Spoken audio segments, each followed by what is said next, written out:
Bom dia a todos e quero agradecer ao Senhor por mais um dia. Meu nome é Ingrid Nogueira e hoje estaremos falando a palavra, compartilhando em Romanos, capítulo 11, a partir do versículo 33. Romanos, capítulo 11, a partir do versículo 33. Está escrito: Ó profundidade da riqueza, tanto da sabedoria como do conhecimento de Deus. Quão insondáveis são os seus juízos e quão inescrutáveis os seus caminhos. Quem, pois, conheceu a mente do Senhor? Ou quem foi o seu conselheiro? Ou quem primeiro deu a ele para que lhe venha a ser restituído? Porque dele e por meio dele e para ele são todas as coisas, a ele pois a glória eternamente. Amém. Essa palavra no capítulo 11 das cartas aos Romanos, epístola, né? Aos Romanos, nós vamos entender que Paulo, ele é um apóstolo dos gentios, porque aqui mesmo no verso 13 de Romanos 11, ele fala que ele é apóstolo dos gentios. E nós sabemos que as cartas de Paulo, ou para quem não saiba, né, possa estar entendendo agora, que as cartas de Paulo aos romanos foi escrito para os judeus e para também os gentios. E a palavra-chave de toda essa carta fala sobre o justo viverá pela fé. E é muito importante que nós possamos estar relembrando isso, que o justo viverá pela fé. Porque a fé exatamente traz a manifestação daquilo que está no nosso coração, e principalmente no coração de Deus. Porque a palavra nos lembra lá em Hebreus 11, que sem fé é impossível agradar ao Senhor, e que nós possamos confiar em Deus e crer que Ele existe e que Ele é galardoador daqueles que o buscam. Então, se nós buscamos ao Senhor, é porque nós cremos que Ele existe e temos fé de que aquilo que nós nos achegamos a Ele e pedimos, Ele cumprirá sobre as nossas vidas, né, por sua misericórdia. Então, aqui no capítulo de Romanos, no 11, capítulo 11, Paulo ele comenta a obra de Deus sobre a salvação do povo judeu, a salvação dos gentios. Por conta de quê? O capítulo ele vai iniciar com a rejeição a Deus do povo de Israel, do povo escolhido. E como o povo escolhido de Deus não deu crédito ao seu filho amado Jesus, o Senhor ele endureceu o coração dos judeus e assim houve o alcance dos gentios para a salvação. Os gentios são aqueles que não servem à religião judaica. Então, neste caso, todos nós, né, que pertencemos a outras nações que não são da religião judaica, nós fomos alcançados pela rejeição do povo de Israel. Mas isso também foi temporário, porque Deus veio para os seus do povo de Israel. Então, nós vamos ver nesse capítulo que Deus começou a sua obra de salvação com o povo judeu, mas por causa da incredulidade deles, endureceu o coração, né? E nós fomos alcançados. Mas essa rejeição nós entendemos que é temporária, porque quando completar a plenitude dos gentios, ao se achegar a Deus nesse completo, quando os gentios, né, ao Senhor alcançar essas pessoas que somos nós, né, que ainda há o cumprimento dessa promessa, a promessa será cumprida, não foi cumprida na sua totalidade, ainda está acontecendo, está em andamento. Então, quando houver o cumprimento, a plenitude do alcance dos gentios, os judeus serão também ali convertidos e serão novamente reenxertados na oliveira, porque eles eram da oliveira, eles rejeitaram a Deus, os seus ramos foram retirados e nós, gentios, fomos enxertados nessa oliveira. Mas haverá um tempo que eles também retornarão para o Senhor e assim serão novamente reenxertados nessa oliveira, após a plenitude do gentio. Então, nesse capítulo, nós vamos ver a salvação dos gentios diante da queda temporária de Israel, a vinda do Messias e a justificação pela fé, né? Justificação pela fé, através da fé em seu Filho amado Cristo Jesus. Então, aqui nos versículo 33 ao versículo 36, que nós iniciamos a leitura, nós vamos descobrir que é uma doxologia. A doxologia é um hino de louvor, é um hino de adoração, porque foi revelado a Paulo um grande mistério, esse mistério do plano de salvação para com os gentios. E Paulo, ao compreender todo o plano do Senhor, ou tentar compreender, porque nós lemos aqui que é difícil, né?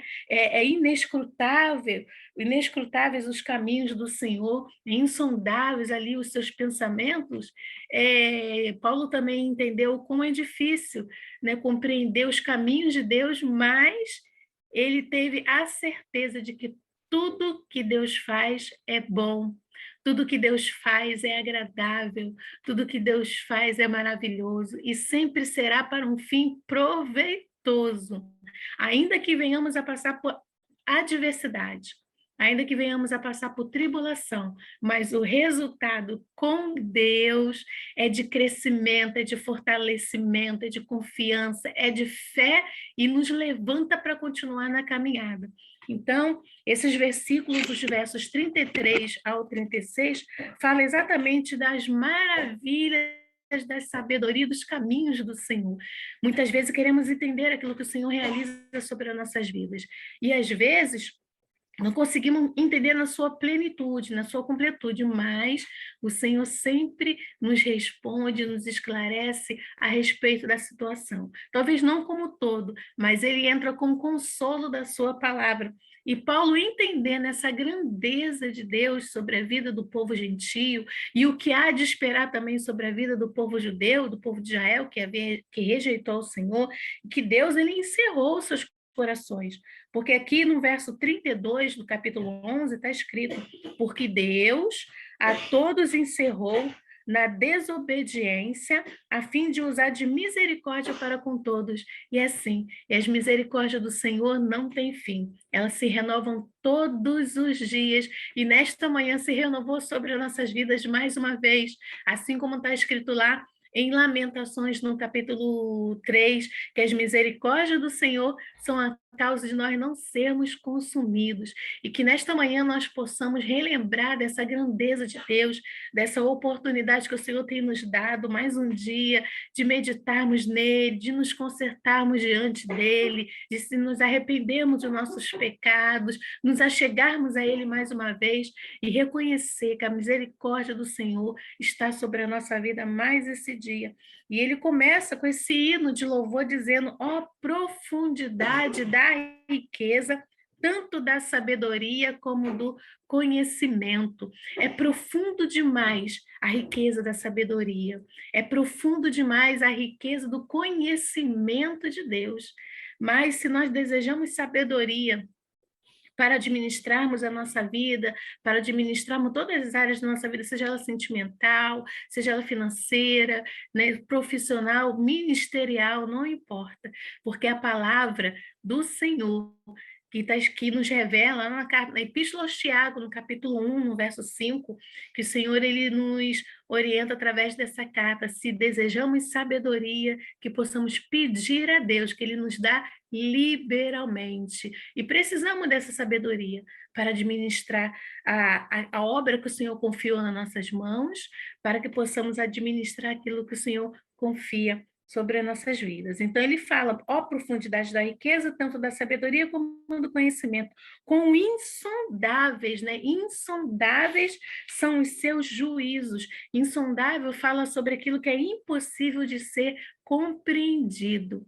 Mas aquilo que o Senhor quer nos revelar ele nos revela para consolo, para conserto, para ensino, né, para exortação, e é isso que o Senhor nos faz, porque os pensamentos do Senhor, justamente isso, né, os juízos do Senhor são insondáveis. O Senhor, ele sabe exatamente o momento certo de agir na vida de cada um. E quão inescrutáveis os seus caminhos. Inescrutáveis fala daquilo que não pode pesquisar ou investigar, né? Investigar ou e até mesmo algo que é enigmático. Então, quão inescrutáveis são os seus caminhos. Uma coisa nós sabemos, que os caminhos do Senhor são melhores do que os nossos. Os planos do Senhor, o caminho que Ele tem para nós, são muito melhores daquilo que a gente pensa. Muito melhor do que aquilo que a gente pensa. Então, que nós possamos colocar toda a nossa confiança, toda a nossa fé, sabe, nas mãos do Senhor, as nossas emoções, o nosso temperamento, para que o Senhor nos ensine a ajustar, para que o Senhor nos ensine a trabalhar, principalmente dentro de nós, e as coisas são realizadas externamente, porque é inescrutável os caminhos do Senhor para nossas vidas. E no verso 34, 35, está escrito: quem, pois, conheceu a mente do Senhor? Ou quem foi o seu conselheiro? Ou quem primeiro deu a ele para que ele venha nos restituir? Tudo foi criado por ele, né? Tudo foi feito por ele. Tudo foi feito por sua grande bondade, misericórdia, compaixão. Então, homem nenhum, nem homem algum, pode ter elaborado esse rico plano, principalmente o plano da salvação. O plano em que Deus entregou o seu próprio Filho, Jesus, para que morresse por nós em sacrifício para voltarmos à comunhão com Ele. Que plano glorioso, que plano maravilhoso foi este do coração de Deus e também do coração de Jesus, porque Ele mesmo se ofereceu em sacrifício por cada um de nós. Então, que nós sejamos nessa manhã gratos a Deus e que possamos reconhecer essa grandeza do Senhor. E ele termina essa pequena parte, no verso 36, em adoração a Deus, reconhecendo que por meio dele e para ele são todas as coisas, porque para Deus são todas as coisas. O nosso coração, o nosso viver, né, as nossas atitudes, o nosso falar é para Ele, para a glorificação do nome dEle. E por meio dEle nós realizamos as coisas nessa terra. Por meio dEle nós conquistamos. Por meio dEle nós somos sarados, nós somos restaurados, nós nos levantamos diante de uma queda. Por meio do Senhor, todas as coisas são realizadas em nós. E para Ele são todas as coisas. Glórias e honra é dada ao Senhor, porque nada vem de nós. Quem somos nós para restituir algo ao Senhor, se foi Ele que criou todas as coisas? Então, que você possa entender que cada manhã que nós acordamos e respiramos e nos achegamos ao Senhor, é a misericórdia dEle que se renova sobre as nossas vidas, a oportunidade que nós temos. Então, aproveite essa oportunidade para começar louvando, engrandecendo, adorando a esse Deus maravilhoso, mesmo diante de dificuldade, mesmo diante de perdas, mesmo diante daquilo que ainda não se concretizou, nós já começamos adorando o nome de Deus. Então, porque dele e para ele são todas as coisas, e a ele, pois, a glória eternamente. Amém. E que nós possamos, sim, buscar sempre a confiança em Deus, porque é Ele que transforma a vida das pessoas e o seu poder restaurador é que o mundo precisa experimentar. Então, que possamos experimentar esse poder restaurador que vem através do sacrifício do seu Filho amado, Jesus. Então, que possamos conhecer esse Deus que é justo, que possamos estar orando pelo povo de Israel, para que chegue aí a pleno conhecimento de Jesus, do sacrifício de Cristo, e que possamos também descansar o nosso coração, porque Deus é que está no controle de todas as coisas. E para finalizar, na carta aos Filipenses, capítulo 2, no verso 9, está escrito: pelo que também Deus o exaltou sobremaneira e lhe deu o nome que está acima de todo nome, aqui fala de Jesus, para que o nome de Jesus se dobre todo joelho nos céus, na terra e debaixo da terra, e toda língua confesse que Jesus Cristo é o Senhor, para a glória de Deus Pai. Então, aqui fala do exemplo da humilhação de Cristo, porque ele mesmo se esvaziou. Ele aqui na terra, ele não assumiu a sua forma de Deus, mas a forma de homem, reconhecido em figura humana. A si mesmo ele se humilhou, se tornando obediente, e obediente até a morte de cruz. E que possamos entender essa grandeza de Deus, essa profundidade da riqueza que é de sabedoria e conhecimento de Deus, para que nós possamos sim andar em obediência e alcançar esse favor maravilhoso do Senhor, que é a salvação. Então, enquanto nós estivermos aqui, o Senhor cuida de nós. Enquanto que nós estamos aqui, o Senhor ajusta as coisas em nós. Enquanto que nós estamos aqui, que possamos orar ao Senhor, agradecer a Ele pelas suas infinitas misericórdias e andarmos em obediência, porque é através do nome de Jesus que as coisas são concretizadas, realizadas. Então, se você for pedir algo ao Senhor, peça no nome do seu Filho amado Jesus Cristo, que o Senhor, Ele ouvirá as suas petições, pelo grande sacrifício e amor que Ele teve por nós. E assim, que nesta manhã o seu coração se enche de gratidão e que você venha reconhecer essa grandeza de Deus, porque a palavra nos lembra lá em Jeremias 10:6, ninguém há semelhante a ti, ó Senhor. Tu és grande e grande é o poder do teu nome, grande é o poder no nome de Jesus, grande é o poder no nome de Deus, não é no meu, não é no seu, mas é dele, é para ele. E Salmo 136:4 nos lembra também que há o único que opera grandes maravilhas, porque a sua misericórdia dura para sempre.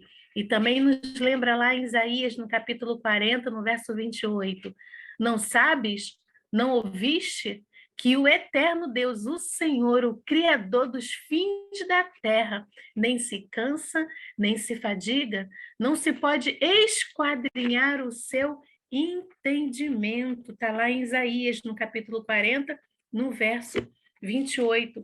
E ele continua no verso 29, faz forte ao cansado e multiplica as forças ao que não tem nenhum vigor. Então, se você está cansado, se você está sem força, tenha certeza que esse Deus, ele está pronto, porque ele não se cansa nem se fadiga, para justamente te levantar, para te dar o vigor para mais esta caminhada. Então, glorifique o nome do Senhor e adore ao Senhor nesta manhã, seja grato por tudo que ele tem feito por cada um de nós, amém? Oremos ao Senhor. Pai, muito obrigado por essa oportunidade de podermos lembrar, Senhor, da sua infinita misericórdia sobre as nossas vidas, pois o Senhor é o Criador de todas as coisas, o Senhor é o Criador da terra, dos céus, de tudo que nela há. E assim, Senhor, nós rendemos graças a Ti e elevamos a Ti as nossas petições no sentido, Senhor, de pedir que aumente a nossa fé, porque os discípulos pediram ao Senhor que aumentasse a fé deles. Então, aumente a nossa fé, aumente a fé daquele que está caído para que se levante, aumente a confiança em Ti daquele que está cansado de caminhar e não vê resultado nenhum à sua volta. Senhor, traz a lembrança do coração daqueles que estão desanimados, porque não enxergam nenhum resultado em suas vidas, mas que eles possam enxergar uma única coisa, e que é a coisa mais importante e essencial na vida de cada um de nós, é porque para o Senhor e por meio do Senhor são todas as coisas, e a Ti toda a glória e honra, porque os seus pensamentos são muito melhores do que os nossos, e os seus caminhos também muito maiores do que o nosso, porque a sua vontade, né? Ela é boa, ela é perfeita e ela é agradável. Mas se há alguma falta de entendimento, Pai, se há alguma dificuldade de nós entendermos essa sua grandeza, nós confiamos em Ti, e é no nome de Jesus que nós pedimos que possa derramar sobre nós a sabedoria, como está escrito em Tiago, a fim de compreendermos a sua grandeza e o quanto o Senhor nos ama. O Senhor ama a todos. A rejeição de Israel é temporária e a sua salvação nos alcançou através do seu Filho amado Jesus. E eu te agradeço em o nome de Jesus. Amém.